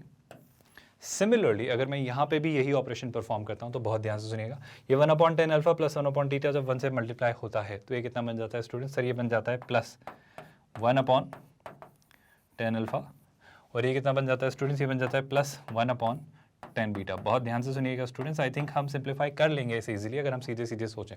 और जैसे ही 10 अल्फा 10 बीटा को इनसे इंडिविजुअली मल्टीप्लाई किया तो नेगेटिवली क्या आएगा स्टूडेंट्स, सुनिएगा, नेगेटिवली अगर इस वाले एक्सप्रेशन को मल्टीप्लाई किया तो हो जाएगा minus of 10 alpha dot 10 beta upon clearly कितना 10 अल्फा। आई होप आपको दिख रहा है जो मैं कहना या करना चाह रहा हूँ, माइनस सेम 10 अल्फा 10 बीटा को इससे मल्टीप्लाई किया तो कितना हो जाएगा, माइनस ऑफ वही 10 alpha dot 10 beta divided by what, divided by 10 beta. और ये पूरा एक्सप्रेशन नेगेटिवली ही होगा क्योंकि यहाँ पर हमारे पास नेगेटिव साइन है, कहाँ पर, ये वाला। आई होप ये आपका एक्सप्रेशन आ रहा है। और यहाँ पे बहुत सारे सिंप्लीफिकेशंस आपको नजर आएंगे। जैसे पहला सिंप्लीफिकेशन, ध्यान से देखो स्टूडेंट्स, मैं क्या कहना चाह रहा हूँ। पहली बात तो ये 10 अल्फा से 10 अल्फा कैंसिल, ये 10 बीटा से 10 बीटा कैंसिल, तो यहाँ पे क्या बच जा रहा है, नेगेटिव ऑफ 10 बीटा। तो ये नेगेटिव ऑफ 10 बीटा इस 10 बीटा से कैंसिल, तो 10 बीटा से 10 बीटा कैंसिल। आई होप आपको समझ आ रहा है। ये है 10 अल्फा, ये है नेगेटिव ऑफ 10 अल्फा, तो इससे ये पूरा एक्सप्रेशन कैंसिल। आई होप आपको यहाँ तक चीज़ें समझ आई। सर थोड़ा और सिंप्लीफिकेशन दिख रहा है क्या, बेशक दिख रहा है अगर आप ध्यान से देखें तो। मैं एक सिंपल सा ऑब्जर्वेशन आपको कहना चाहता हूँ। सोचो अगर 10 अल्फा को 10 अल्फा 10 बीटा से डिवाइड किया तो 10 अल्फा से 10 अल्फा कैंसिल, तो बचेगा क्या, माइनस 1/10 बीटा। क्या आप बात समझ पाए मेरी, अगर नहीं क्लियर हुआ तो मैंने क्या किया, मैंने 10 अल्फा को 10 अल्फा डॉट 10 बीटा से सेपरेटली डिवाइड किया। आई होप ये बात आपको समझ आई। और सिमिलरली यहाँ पे जो लिखा हुआ था स्टूडेंट्स 10 बीटा, है ना, मैंने इसी को ऐसा का ऐसे ही रखा, ज़्यादा चेंजेस नहीं किए, ट्रांसफॉर्मेशन 10 बीटा को भी डिवाइड किया 10 अल्फा डॉट 10 बीटा से, है ना। बट ऑब्वियसली वहाँ पे नेगेटिव साइन आगे आएगा। नेगेटिव साइन आगे क्यों आएगा स्टूडेंट्स, क्योंकि ये माइनस साइन लगा हुआ है। तो 10 बीटा को भी जब डिवाइड किया 10 अल्फा डॉट 10 बीटा से, तो यहाँ पे क्या लिखा हुआ है स्टूडेंट्स, यहाँ पे लिखा हुआ है 10 बीटा डिवाइडेड बाय वही same expression 10 alpha dot 10 beta. Sir जब आप ऐसा कर रहे हो तो और क्या मिल रहा है सर, बहुत ध्यान से सुनिए, और बच जा रहा है वो क्या, 1/10 अल्फा प्लस 1/10 बीटा। और आई थिंक अब चीज़ें बहुत सुलझी सी मुझे दिख रही है। यहाँ पे क्या दिख रहा है सर, 1/10 अल्फा प्लस 1/10 बीटा। और अब अगर आप गौर फरमाएं, अगर आप ध्यान से देखें तो क्या आपको नज़र आ रहा है सर, 10 अल्फा से 10 अल्फा कैंसिल, 10 बीटा से 10 बीटा कैंसिल, तो ये बच जा रहा है माइनस 1/10 बीटा। ये बच जा रहा है क्या स्टूडेंट्स, माइनस 1/10 बीटा, ये है प्लस 1/10 बीटा। तो शैलाई से इस एक्सप्रेशन से ये एक्सप्रेशन कैंसिल हो जाएगा। और ये बच जा रहा है माइनस 1/10 अल्फा, तो ये है प्लस 1/10 अल्फा, ये भी कैंसिल हो जा रहा है। तो ओवरऑल सब चीज़ें कैंसिल आउट हो रही है, नलिफाई हो रही है, and you are left with zero. मतलब ये जो एक्सप्रेशन है, ये एक्सप्रेशन जो आप क्वेश्चन में सॉल्व करने चले थे, जो आप ई निकालने चले थे, वो ई की वैल्यू आती है सर 0। और जब ई की वैल्यू आ जाती है 0, अगर आपका ई आता है 0 के इक्वल, तो कहना है कि सर आप कंक्लूड कर पा रहे हो कि आपका जो ई है वो 0 है। और ई अगर 0 होता है सर तो बहुत खुशी की बात है कि ई किसी पर भी डिपेंडेंट नहीं है, ना तो ई 10 अल्फा पर डिपेंडेंट है, मतलब 10 अल्फा सिर्फ ई अल्फा से इंडिपेंडेंट नहीं है, सिर्फ वो बीटा से डिपेंड नहीं है। ज़्यादा प्रिसाइज, ज़्यादा बेहतर आंसर होगा कि जो ई है वो अल्फा और बीटा दोनों से इंडिपेंडेंट है। तो मैं कहूँगा option C is the correct answer. Sir option D गलत है, वो इसके इक्वल नहीं है, वो मैं कहना चाहूँगा वो अल्फा और बीटा दोनों से इंडिपेंडेंट है। Option C is more correct, more precise answer. I hope ये एक्सप्लेनेशन आपको समझ आए, यहाँ तक कोई डाउट नहीं है, ये पूरी स्टेप्स क्लियर हैं आपको। विद दैट स्टूडेंट्स मूव करते हैं नेक्स्ट क्वेश्चन की तरफ। नेक्स्ट क्वेश्चन देखते हैं और समझते हैं कि क्या है। मैं चाहूँगा इस क्वेश्चन को आप ध्यान से देखें और समझें और ट्राई करें, और मुझे कमेंट में लिखकर ज़रूर बताएं कि क्या पिछले क्वेश्चन का सही आंसर ला पाए थे। अलॉन्ग विद दैट इस क्वेश्चन का आपने क्या आंसर निकाला और क्या अप्रोच की, एक बार कॉमेंट में ज़रूर लिखिए, फिर हम इसे साथ में डिस्कस करेंगे। अब इस क्वेश्चन को ध्यान से देखो स्टूडेंट्स, यहाँ पे क्या वो बोल रहा है, क्या पूछ रहा है, क्या कह रहा है, बड़ी इंपॉर्टेंट सी बात है। वो कह रहा है कॉट ए 10 टाइम्स, मतलब सॉरी 10 ऑफ 10 टाइम्स नहीं, मल्टीप्लिकेशन नहीं है, 10 ऑफ n-1 टाइम्स ए के इक्वल है। ठीक है सर, मैं सारी चीज़ें कर लूँगा। n जो है वो एक नेचुरल नंबर है, ठीक है सर, और वो a की क्या पॉसिबल वैल्यू हो सकती है इस बारे में वो आपसे बात करना चाह रहा है। मैं एक सिंपल सा सजेशन ये देता हूँ स्टूडेंट्स, पहले इसको देखो। जब आपसे कोई कहे, जब भी आपसे कोई कहे कि सर ये जो कॉट ए है, ये कॉट ए है, अगर ये 10 के इक्वल है, 10 में भी क्या बोल रहा है वो, 10 of what, 10 of n-1 times a के इक्वल है। ठीक है सर, अच्छी बात है, ऐसा कुछ दे रखा है। मेरा तो सिंपल सा सजेशन आपको ये है कहना स्टूडेंट्स कि प्लीज़ इस बात पे ध्यान दीजिए। सर कॉट और 10 इक्वल हैं, तो क्या मैं कॉट को कुछ लिख सकता हूँ? याद करो स्टूडेंट्स, कॉम्प्लीमेंट्री एंगल वाली थ्योरी। कॉम्प्लीमेंट्री एंगल वाली थ्योरी क्या होती है सर? मुझे जितना पता है वो ये पता है कि सर ये जो 10 और कॉट होते हैं वो कॉम्प्लीमेंट्री एंगल्स में डील करते हैं। मतलब मैंने जो सीखा है वो सीखा है सर कि 10 90 माइनस थीटा इक्वल होता है कॉट थीटा के। क्या आपको ये बात याद है? और सिमिलरली सर अगर कॉट थीटा की बात करें तो वो 10 आई एम रियली सॉरी, स्कोर में स्पेसिफिकली लिखूँ तो सर कॉट अगर 90 माइनस थीटा आप निकालें तो वो 10 थीटा के इक्वल होता है। क्या आपको ये बातें याद हैं स्टूडेंट्स? बस इसी तर्ज पे मैं चाह रहा हूँ कि मैं कॉट थीटा को 10 की टर्म्स में एक्सप्रेस करूँ। तो अगर कॉट थीटा लिखा हुआ है तो मैं इसे क्या लिख दूंगा? 10 90 माइनस थीटा। अगर ऐसा सोचा, अगर ऐसा लिखना चाहा तो कॉट ए को मैं क्या लिख सकता हूँ स्टूडेंट्स? यहाँ पे क्या लिखा हुआ है? Cot a. तो इस कॉट ए को क्या लिख सकते हैं स्टूडेंट्स? कॉट ए को लिख सकते हैं 10 of what sir? 10 of 90 minus A, है ना। 90 मतलब 90 डिग्री है बाय द वे, है ना। यहाँ पे चीज़ें पाई में लिखी है तो मैं 90 को पाई बाई 2 ही लिख लेता हूँ ताकि आपको कन्फ्यूजन ना हो। तो जाएगा पाई बाई 2 माइनस ए, और ये कितना हो जा रहा है सर? ये हो जा रहा है 10 ऑफ n-1 टाइम्स ए, ऐसा, है ना। तो ये कुछ चीज़ें हमें नज़र आ रही सर। पहली बात तो ये, पहली और सबसे ज़रूरी और सबसे खास बात तो ये कि बेशक सर अगर ये दोनों इक्वल हैं तो इनके अंदर की वैल्यूज़ भी इक्वल होंगी, पर ज़रूरी नहीं है कि ये सिर्फ इसी के इक्वल होगा। आई होप आपको बात याद आ रही है। चूँकि ये सारे पीरियोडिक फंक्शन, मतलब 10 में आप ध्यान से देखो, आप इस बात पे गौर फरमाइए, इस बात को बहुत ध्यान से ऑब्जर्व करिए स्टूडेंट। जैसे कि अगर 10 में चीज़ें मुझे दी गई हैं तो 10 में कैसा चलता है सर ग्राफ? मतलब ये होता है आपका -π/2, सॉरी वो होता है +π/2, होता है -π/2, है ना। फिर सेम ऐसा कहाँ जाता है? एक पाई होता है, फिर आपका क्या जाता है? 3π/2, है ना। मतलब एक बीच में एक पॉइंट होता है पाई। सिमिलरली ऐसे ही इतनी डिस्टेंस में यहाँ पे भी ऐसा चल रहा होता है। मतलब अगर मैं आपको चीज़ें समझाना चाहूँ तो प्लीज़ ध्यान से सुनिए।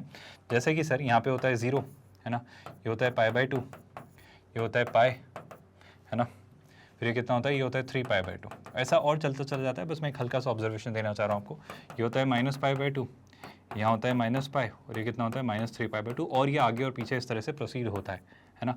ये भी चलता है और ये भी चलता है। अब अगर आप ध्यान से देखें स्टूडेंट्स तो 10 का ग्राफ जो हमें दिखता है वो कैसा दिखता है सर? ये एक पीरियोडिक फंक्शन है, और अगर ये एक पीरियोडिक फंक्शन है तो ग्राफ कैसा दिखता है सर? ये उठता है और इस तरह से नीचे गिरता है।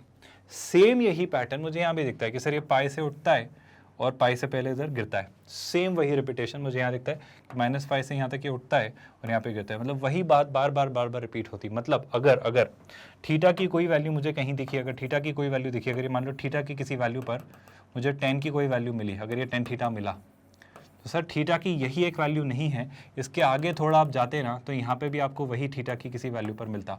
ना सिर्फ ये सर, बल्कि अगर आप थोड़ा पीछे भी आते ना, थोड़ा पीछे भी आते तो भी आपको थीटा की किसी वैल्यू पर वही 10 थीटा मिलता।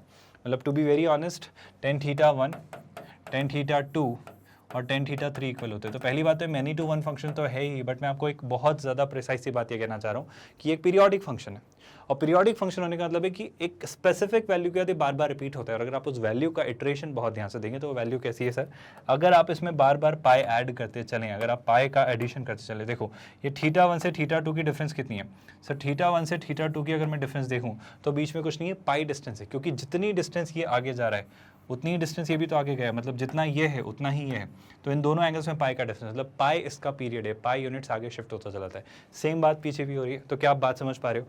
मतलब अगर मुझसे कभी भी कोई कहे कि 10 थीटा 1 और 10 थीटा 2 इक्वल है, तो ज़रूरी नहीं है कि थीटा 1 और थीटा 2 इक्वल होंगे। हो सकता है थीटा 1 थीटा 2 से पाई यूनिट्स आगे या पाई यूनिट्स पीछे है। तो आप बात समझ पा रहे हो। बट बेशक एक पॉसिबिलिटी ये हो सकती है कि थीटा 1 और थीटा 2 इक्वल हो भी सकते हैं, पर हाँ वो साइक्लिसिटी मेंटेन्ड होगी और वापस हम जनरल सोल्यूशन की तरफ बढ़ेंगे। पर मैं कहना चाह रहा हूँ general solution as a concept हम डिटेल में पढ़ेंगे। मतलब मैं यही नहीं कह रहा हूँ कि अगर ये और ये इक्वल है तो इनके एंगल्स भी इक्वल होंगे, ये एक पॉसिबिलिटी है, पर इसके अलावा और भी काफ़ी कुछ हो सकता है। बट ये जो एक पॉसिबिलिटी अगर मैं इसे एक्सप्लोर करूँ, मतलब मैं कहूँ कि 10 थीटा 1 और 10 थीटा 2 इक्वल है, तो थीटा 1 और थीटा 2 भी इक्वल हो सकते हैं, उसमें कोई बुराई नहीं है। तो अगर उस पॉसिबिलिटी को मैं एक्सप्लोर करूँ तो मुझे क्या नज़र आ रहा है? मुझे नज़र आ रहा है सर कि मैं अगर कहना चाहूँ कि π/2 माइनस a जो है वो किसके इक्वल हो सकता है सर? वो इक्वल हो सकता है n-1 a के, n-1 टाइम्स a के। आई होप ये बातें आपको नज़र आ रही है, इस तरीके से आपको कोई कन्फ्यूजन नहीं हो रही है। विद दैट स्टूडेंट्स, अगर ये n-1 a में अगर मल्टीप्लिकेशन करूँ और ये माइनस a को उधर लेके जाऊँ तो मुझे क्या दिख रहा है? ये दिख रहा है π/2 माइनस a, और इस तरफ अगर देखूँ a को मल्टीप्लाई करूँ तो हो जाता है n times a minus a। I hope यहाँ तक कोई कन्फ्यूजन या डाउट या क्वेरी नहीं है जो हमने किया। और अगर इसे आप ध्यान से देखें, अगर आप यहाँ पर ध्यान से ऑब्जर्व करें तो मुझे क्या दिख रहा है सर? तो मुझे दिख रहा है -a से -a कैंसिल होता हो, तो π/2 किसके इक्वल आ रहा है सर? π/2 n a के इक्वल आ रहा है। तो यहाँ से मैं a निकालना चाहूँ तो कितना आ जाएगा? π/2 2n, है ना, ये जो n है ये नीचे आ जाएगा तो कितना आ जाएगा पाई अपॉन 2n, यानी आपका जो a है सर वो किसके इक्वल है सर, वो है पाई अपॉन 2n के equal, option A. This is one of the value, उसने बोला है a value of A can be, the possible value of A can be, उसने ये नहीं बोला the value of A could be, या एक जनरलाइज वैल्यू बताओ। हमने जनरल सोल्यूशन की तरफ नहीं बढ़े, मैं बस कहना चाह रहा हूँ कि अगर tan θ1 tan θ2 के इक्वल है तो बेशक θ1 θ2 के अलग अलग वेरिएशंस के इक्वल हो सकता है, जो जनरल सोल्यूशन में हम पढ़ेंगे थ्योरी लेक्चर में, और उसके बाद एक अलग पर्सपेक्टिव भी सीखेंगे इस तरह के क्वेश्चंस को सॉल्व करने का। बट जब मुझसे कहा जा रहा है कि tan θ1 और tan θ2 इक्वल है, तो वन ऑफ द पॉसिबिलिटीज जो हमने लास्ट क्वेश्चन में भी देखा था स्टूडेंट्स, कि θ1 और θ2 भी इक्वल हो सकते हैं, बस वही बात मैं आपको समझाना चाह रहा हूँ। तो उस बेसिस पे हम मार्क करेंगे इस क्वेश्चन का answer option A. I hope ये बात अच्छे से समझ में आई, ये बात बहुत अच्छे से क्लियर हुई और इस चीज़ को आपने अच्छे से वर्कआउट किया। इसी बेसिस पे स्टूडेंट्स एक और कंसेप्ट को समझते हैं, एक और क्वेश्चन को सॉल्व करते हैं और एक और नई लर्निंग डिराइव करते हैं। क्वेश्चन नंबर 5 आपके सामने स्क्रीन पर, मेरा यकीन है कि अब ये क्वेश्चन समझ आने लगे हैं, अब ये क्वेश्चन होने लगे हैं, इन्हें आप इजीली वर्कआउट कर लेते हैं और इन्हें इजीली सोच पाते हैं। तो एक बार क्वेश्चन नंबर 5 को खुद से ट्राई करिए, एक बार खुद से वर्कआउट करिए, वरना हम साथ में तो डेफिनेटली डिस्कस करेंगे। इसे एक बार जल्दी से देखिए स्टूडेंट्स।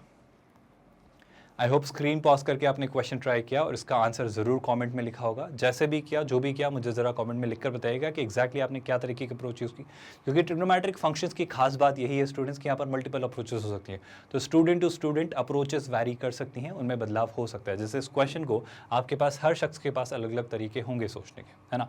अब अगर मैं एक तरीका सोचूं कि सर मैं ऐसे कैसे वर्कआउट करूँगा, तो बहुत तरीके हो सकते हैं। मैं कैसे सोचूंगा, मैं सर ऐसे सोच सकता हूँ कि सर एक काम करते हैं, पहले निकालते हैं cos 540 माइनस थीटा। अब 540 क्या होता है सर, मैं अगर 540 को देख पाऊँ तो 540 हो या 630, मुझे एक बहुत अच्छा सा ऑब्जर्वेशन नज़र आ रहा है कि मैं अगर 9 की टेबल जानता हूँ तो 54 और 63 दोनों 9 की टेबल में आते हैं। अब सोचो मैंने ऐसा क्यों बोला सर, अगर फॉर्चुनेटली 54 और 63 दोनों 9 की टेबल में आते हैं, मतलब 9 की अगर ये मल्टीपल हैं, तो 540 और 630 90 के मल्टीपल होंगे। सर ये बात क्यों कह रहे हो आप, मतलब इससे फ़ायदा क्या हो रहा है, 90 का मल्टीपल देख लेने भर से बात क्या बन जा रही है। अब प्लीज़ उस बात को समझो।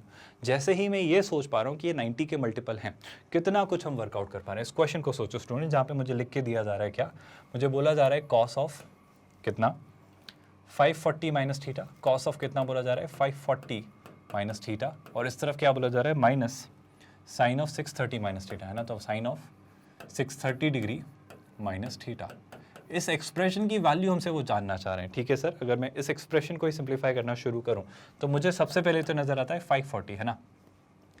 9 का 6 टाइम्स होता है 54। आई रिपीट माई स्टेटमेंट, 9 का 6 टाइम्स होता है 54।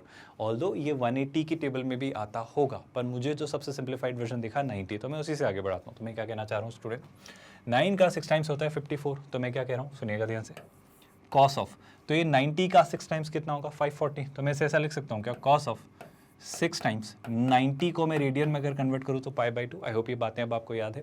और यहाँ पे क्या दिख रहा है, माइनस थीटा। क्या आपको ये क्लियरली समझ आ रहा है स्टूडेंट्स हम क्या कर रहे हैं और किस तरफ हम बढ़ रहे हैं, और आई होप ये बात आपको कंफ्यूज नहीं कर रही है।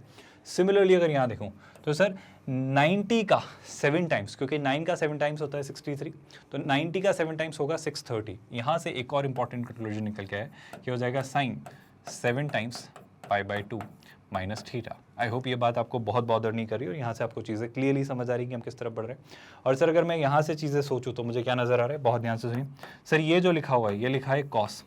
आई होप 2 से 6 कैंसिल, तो ये कितना हो जाता है, ये हो जाता है 3 पाई माइनस थीटा, है ना। सिमिलरली अगर मैं यहाँ देखना चाहूँ तो ये हो जाता है सर साइन, और ये कितना है स्टूडेंट्स, ये है 7 π/2 माइनस थीटा। और अगर मैं आपको क्वाड्रेंट थ्योरी से चीज़ें रिकॉल करवाऊँ, अगर क्वाड्रेंट थ्योरी से अगर मैं आपको चीज़ें याद दिलाऊं, तो आई होप अब आप इन चीज़ों को निकालना जानते हैं, इन एंगल्स को वर्कआउट करना जानते हैं। कैसे सर, हमने बड़ी सिंपल सी थ्योरी सीखी है। इस क्वाड्रेंट थ्योरी को एक बार रिवाइज कर लेते हैं, इस क्वाड्रेंट थ्योरी को रिकॉल कर लेते हैं कि हमने चीज़ें कैसे वर्कआउट करना सीखें। याद करिए स्टूडेंट्स, हमने सीखा है कि ये जो एक्स एक्सिस की पॉजिटिव साइड होती है, जल्दी बताओ कॉमेंट में, ये क्या होती है सर, ये होती है 0। फिर 0 के बाद आप वाई एक्सिस की पॉजिटिव साइड पर आते हो तो π/2 एंगल एंटी क्लॉकवाइज घुमा देते हो, फिर ये कितना हो जाता है π/2 और घुमाते हो, पाई हो जाता है एक्स एक्सिस की नेगेटिव साइड। फिर अगर आप वाई एक्सिस की नेगेटिव साइड आते हो तो पाई से π/2 एंगल और घुमाते हो तो ये हो जाता है 3 π/2। फिर ये कितना हो जाता है सर, ये हो जाता है 2 पाई, है ना। तो क्लिक हो जाता है सर हमें कि ये सारे हमें इवन मल्टीपल देते हैं। अब आपको नज़र आ रहा है, ये सारे हमें ऑड मल्टीपल देते हैं यहाँ पे।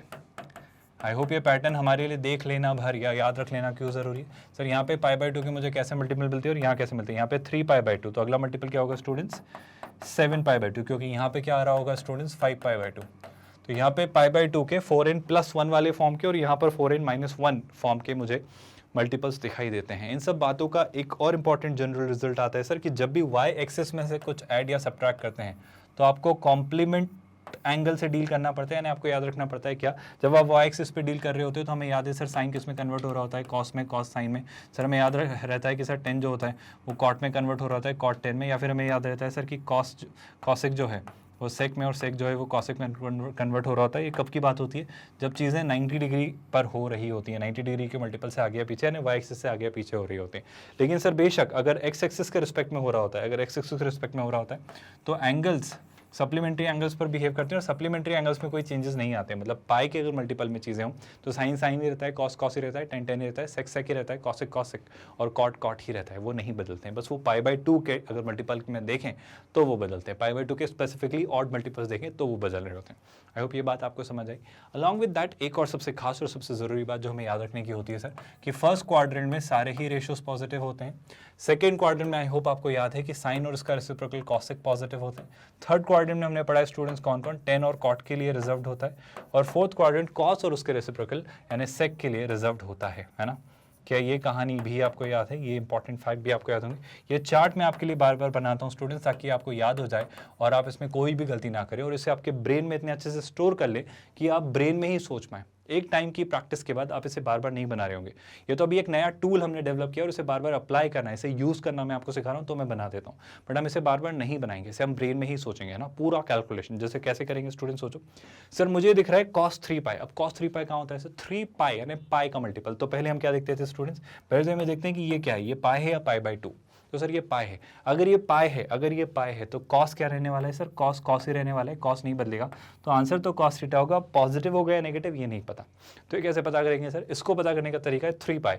अब 3π क्या होता है सर, पाई मतलब 0, पाई 2π 3π। आप बात समझ पा रहे हो, मतलब मैं कहना चाह रहा हूँ जो 3π होगा सर वो x एक्सिस की कहाँ होगा सर, x एक्सिस की पॉजिटिव साइड पे होगा और अगर x एक्सिस की नेगेटिव साइड पे होगा। और 3π माइनस थीटा मतलब क्या स्टूडेंट्स, क्लॉकवाइज हम शिफ्ट हुए, मतलब कहाँ गए हम, सेकंड क्वाड्रेंट में। अगर सेकंड क्वाड्रेंट में साइन और कॉसिक पॉजिटिव होते हैं और अगर साइन और कॉसिक पॉजिटिव होते हैं सर तो आपने किसे कन्वर्ट किया, आपने कॉस को कन्वर्ट किया। और जैसे ही आपने कॉस को कन्वर्ट किया, आपने किसे कन्वर्ट किया, कॉस को कन्वर्ट किया, तो ये कितना हो जाएगा स्टूडेंट्स, नेगेटिव। क्योंकि सर सेकंड क्वाड्रेंट में टू बी वेरी प्रिसाइज कौन होता है स्टूडेंट, सेकंड क्वाड्रेंट में सर साइन और कॉसिक पॉजिटिव होता है। तो अगर कॉस को आप कन्वर्ट कर रहे थे तो ये नेगेटिव हो जाएगा। तो क्या आपको ये लिखते समझ आया स्टूडेंट्स, आई होप बहुत सिंपल सी स्टैंडर्ड सी प्रोसेस थी। क्या सर सिमिलरली आप इसे भी लिखना हमें सिखा सकते हो, इसे कैसे वर्कआउट करेंगे, आई होप प्रोसेस बड़ी आसान सी है। सबसे पहली बात आपने क्या नोटिस किया सर, हम ये नोटिस कर रहे हैं कि मुझे जो सबसे आसान सी और ज़रूरी सी बात दिखाई दे रही है वो ये कि सर यहाँ पे है π/2, यहाँ पे मुझे π/2 दिख रहा है और जैसे ही π/2 दिखा मतलब y एक्सिस के रिस्पेक्ट में कोई एंगल सब्ट्रैक्ट या ऐड हो रहा है। और अगर ये π/2 के एडिशन या सब्ट्रैक्शन के फॉर्म में लिखा है मतलब आप y एक्सिस से आगे या पीछे हो रहे हो। और अगर y एक्सिस पे चीज़ें होती हैं तो इनके कॉम्प्लीमेंट्री एंगल वाली थ्योरी लग जाती है, यानी साइन कॉस में, कॉस सेक में और टेन कॉट में कन्वर्ट होता है। यानी अगर यहाँ पे मुझे जैसे ही π/2 दिखा, जैसे ही मुझे ये π/2 दिखा तो मैं क्या कहूँगा स्टूडेंट, साइन को मैं किस में कन्वर्ट कर दूंगा, कॉस में। तो मैं लिखूंगा पहली बात तो कॉस थीटा। अब एंगल के इस रेशियो के पॉजिटिव या नेगेटिव सिग्नेचर की बात है कि वो कैसा होगा, तो बड़ी सिंपल सी बात 7π/2। 7π/2 का होता है स्टूडेंट, सोच के देखो सर 7π/2 जितना मुझे पता है, सीधी सी बात, π/2 3π/2 5π/2 7π/2। या फिर ऐसे बार बार नहीं सोच पा रहे हो कि सर बहुत बड़ा नंबर दे दिया, 7π/2 की जगह बहुत बड़ा नंबर दिया तो कैसे सोचेंगे। तो बड़ी सिंपल सी बात है, 7π/2 मतलब क्या सर, 7 ना 4 के मल्टीपल से एक कम है, 4 × 2 8 - 1 तो ये होता है 7π/2, यानी होता है 4 के मल्टीपल से एक कम है 4n-1। और 4n-1 टाइम्स π/2 फॉर्म होती है, वो y एक्सिस की नेगेटिव साइड पे होती है। मतलब सर आप कौन से एक्सिस पे घूम रहे हो, y एक्सिस के नेगेटिव साइड पे, मतलब आप एक्चुअली यहाँ हो। और सर आप इसमें से थीटा सब्ट्रैक्ट कर रहे हो और अगर आप इसमें से थीटा सब्ट्रैक्ट कर रहे हो तो आप कहाँ जा रहे हो सर, आप थर्ड क्वाड्रेंट में जा रहे हो। और अगर सर आप थर्ड क्वाड्रेंट में जा रहे हो ना, तो थर्ड क्वाड्रेंट में तो कौन पॉजिटिव होते हैं सर, थर्ड क्वाड्रेंट में टेन और कॉट पॉजिटिव होते हैं। और अगर सर थर्ड क्वाड्रेंट में 10 और कॉट पॉजिटिव होते हैं, अगर थर्ड क्वाड्रेंट में स्टूडेंट्स 10 और कॉट पॉजिटिव होते हैं तो ये क्या है स्टूडेंट्स, ये तो साइन है, तो साइन का तो नेगेटिव होना है। तो ऑलरेडी एक माइनस साइन तो लगा हुआ था और एक नेगेटिव साइन और आ जाएगा तो क्या हो जाएगा प्लस। क्या आपको बात समझ आई? बड़ी सिंपल सी स्ट्रेट फॉरवर्ड सी बात कही मैंने आपसे स्टूडेंट्स। तो कॉस थीटा और माइनस कॉस थीटा का जब आप ऐड करेंगे तो आई होप कुछ कहने की जरूरत नहीं है। ये कितना हो जाने वाला है स्टूडेंट्स? ये सीधा सीधा कॉस थीटा से माइनस कॉस थीटा कैंसिल, तो ये हो जाता है 0। यानी आपके इस एक्सप्रेशन की जो वैल्यू आती है स्टूडेंट्स वो कितनी होती है? Option A. इतना सोचने की ज़रूरत ही नहीं है। क्या आपको ये बात समझ आई? आई होप बहुत स्टैंडर्ड सी, स्ट्रेट फॉरवर्ड सी, क्लियर सी बातें हमने की हैं जिनको लेकर अब कोई कन्फ्यूजन या डाउट नहीं है। अगर मैं स्टैंडर्ड सी कुछ सिंपल सी बातें करना चाहूँ स्टूडेंट्स, कुछ ज़रूरी आपसे बातें करना चाहूँ और अगर आपको इन एंगल्स की एक और अच्छी बेहतर अंडरस्टैंडिंग देना चाहूँ तो मैं क्या कहूँगा स्टूडेंट्स? प्लीज़ इस बात को याद रखिएगा, इस क्वाड्रेंट वाली थ्योरी को याद रखिएगा। इस थ्योरी से आपकी बहुत सारी बातें बन जाएगी। इसके थ्रू आप बहुत सारी चीज़ें याद रख पाएंगे, इसके थ्रू आप बहुत सारी चीज़ें समझ पाएंगे और इन्हें इंप्लीमेंट और अप्लाई कर पाएंगे। आई होप यहाँ तक कोई डाउट, क्वेरी या कन्फ्यूजन नहीं है, यहाँ तक चीज़ें समझ आई हैं। इसको एक बार और स्टडी करिएगा, इसको एक बार और रिवाइज करिएगा और मुझे कमेंट में लिख के बताइएगा कि आपके क्वेश्चंस कितने आसान हो गए हैं इसके थ्रू। मुझे बताइएगा कि ये कंसेप्ट, ये चार्ट, ये स्ट्रक्चर, ये जो टूल हमने सीखा है आपको समझ आया या नहीं, और इसके थ्रू अब आप ये सारी चीज़ें सोच पाते या नहीं, या इसके थ्रू आप इन सारी चीज़ों को वर्कआउट ईजिली कर पाते हैं या नहीं। तो मुझे ज़रूर लिखिएगा कमेंट में और बताइएगा। मतलब बेसिकली कमेंट में लिखवाने का मोटिव बड़ा सिंपल सा है स्टूडेंट्स। मैं चाहता हूँ कि आप मुझे बता पाएँ कि आपको चीज़ें समझ आ रही हैं या नहीं। मैं इसे 1 वे कम्युनिकेशन के बजाय 2 वे इंटरैक्टिव लेक्चर बनाना चाह रहा हूँ, जहाँ पे मैं डायलॉग स्टैब्लिश कर पाऊँ आपके और हमारे बीच में और समझ पाऊँ कि जो चीज़ें मैं कम्युनिकेट करता हूँ, कन्वे करता हूँ, वो आप समझ पाते हैं या नहीं और उनको रेसिप्रोकेट कर पाते हैं, यानी इस फीडबैक सिस्टम के थ्रू, जहाँ पे हम कमेंट्स के थ्रू आपका रिस्पांस जानना चाहते हैं। तो आई होप ये इंटेंशन, ये मोटिव आप समझ पा रहे हो। तो सारी चीज़ें मुझे लिख के बताइएगा कि चीज़ें समझ आ रही हैं, आंसर आ रहे हैं या नहीं, और ये सारी चीज़ें क्लियरली स्मूथली चल रही हैं या नहीं। With that students, I hope आज जितनी भी हमने चीज़ें समझी समझ आई। कुछ और क्वेश्चंस करेंगे क्लास, कुछ और क्लैरिटी लेंगे, कुछ और क्वेश्चंस के साथ जो अभी तक हमने इंट्रोडक्शन और डेफिनेशन जो हमारे चैप्टर का पढ़ा है उस पर और क्लैरिटी लेंगे और क्वेश्चंस को नेक्स्ट लेक्चर में और डिटेल में डिस्कस करेंगे। आई होप यहाँ तक आपको सारी चीज़ें स्मूथली और क्लियरली समझ आई। इन सारी बातों के अलावा सबसे ज़रूरी और सबसे खास बात स्टूडेंट्स की, क्या आपको पता है कि मैग्नेट ब्रेन्स इकलौता ऐसा क्वालिटी एजुकेशन ऑनलाइन प्लेटफॉर्म है जो आपको 100% फ्री एजुकेशन देता है ऑलमोस्ट हर सेक्टर, हर सेगमेंट में। यानी कि अगर आप देखना चाहें तो किंडरगार्टन से 12th स्टैंडर्ड तक अलग अलग बोर्ड्स, अलग अलग मीडियम्स, या फिर अगर आप कॉम्पिटिटिव एग्जाम की बात करें तो IIT JEE, NEET, NTSC, olympiad, ऐसे हर अलग अलग प्रोग्राम, हर अलग कोर्सेज में पूरे तरीके से फ्री ऑफ कॉस्ट। मतलब कोई सब्सक्रिप्शन बेस्ड मॉडल नहीं है, कोई हिडन कॉस्ट नहीं है स्टूडेंट्स, कोई चार्जेस नहीं है, कोई ट्रायल वर्जन, पेड वर्जन नहीं है। पूरे तरीके से 100% free of cost quality education आपको हम प्रोवाइड करते हैं www.magnetbrains.com पर। जैसे अगर आप IIT JEE पर क्लिक करें, अगर आप वेबसाइट पर जाएंगे और आप कोर्सेज एक्सप्लोर करेंगे तो आपके सामने IIT JEE का पूरा कोर्स ओपन हो जाएगा स्टूडेंट्स में। फाउंडेशन कोर्स आपके सारे subject wise, even class wise, 11th standard के अलग, 12th स्टैंडर्ड के अलग, पैरेलल जो आपके लेक्चर्स चल रहे हैं, सारे लेक्चर्स ऑर्गेनाइज्ड मैनर में आपको वेबसाइट पर मिलेंगे। वेबसाइट पर जब आप जाएंगे तो वहीं पर थोड़ा और स्क्रॉल डाउन करेंगे तो वहाँ पर आपको हमारे यूट्यूब चैनल का लिंक, आपको हमारे एंड्रॉयड एप्लीकेशन का लिंक और आपको डाउट फॉरवर्ड करने वाला लिंक भी मिलेगा जिस पर लिखा होगा ask your doubt.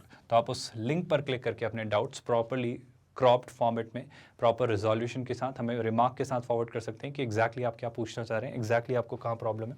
With that student, जैसे अगर आप मैथ्स के लेक्चर देखना चाहते हो और मैथ्स पे क्लिक करते हो तो आपको सारे मैथ्स के लेक्चर्स ओपन हो जाएंगे।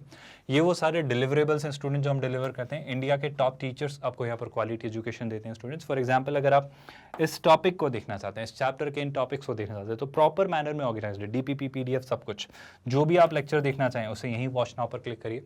बफर फ्री मोड में आपके सामने ये फुल स्क्रीन में ओपन हो जाएगा और आप इसे आसानी से लेक्चर को यहीं देख सकते हैं। बाय द वे, यही की यही सारी चीज़ें स्टूडेंट्स फ्री ऑफ कॉस्ट हमारे यूट्यूब चैनल्स पर भी रेप्लिकेट होती हैं। जैसे मैग्नेट ब्रेन्स का जो IIT JEE नीट का चैनल है, that is Magnet Brains IIT JEE NEET, आप उस चैनल पर जाकर भी प्रॉपर्ली सारे प्लेलिस्ट में चीज़ें ऑर्गेनाइज्ड मैनर में एक्सेस कर सकते हैं और उन्हें अच्छे से समझ सकते हैं।